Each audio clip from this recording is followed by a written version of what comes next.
spéciale gourmandise de mon enfance aujourd'hui. On a été cueillir des fleurs d'acacia.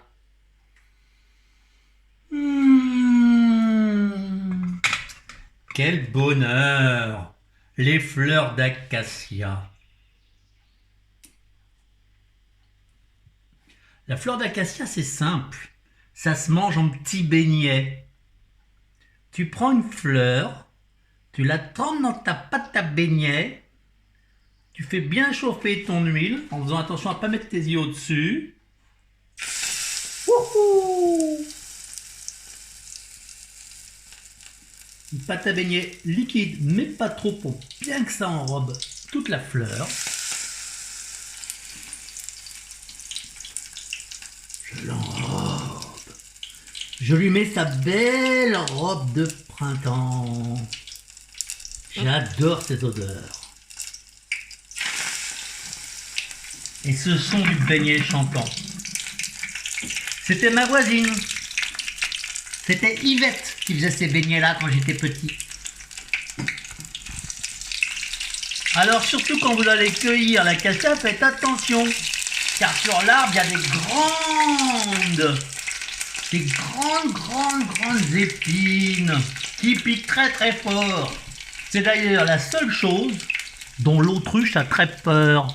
Parce qu'elle a peur de se faire crever l'œil par une aiguille d'acacia. Alors si jamais un jour vous rencontrez une autruche, eh ben prenez une branche d'acacia et vous serez protégé. C'est vrai. Vous pouvez vérifier. Je laisse cuire 2 petites minutes de chaque côté. Je retourne avec ma spatule. Ça chante la gourmandise. Pour la pâte à beignets, très simple. 125 g de farine, une cuillère à soupe d'huile d'olive, une pincée de sel, un œuf et de l'eau, quinzaine de centilitres. On y va doucement sur l'eau, puisqu'on remet tout ça, et au fur et à mesure, on arrive à la belle consistance d'une pâte qui reste sur ma spatule, c'est-à-dire sur le bout de mon fouet aussi. Hop, comme ça. Quand ça commence à faire un beau bec, et ben c'est que la pâte est bonne pour enrober. De toute façon, c'est pas dur, hein. Vous essayez. Si elle est trop épaisse, ben vous remettez un tout petit peu d'eau, mais tout doucement pour l'eau. Sinon,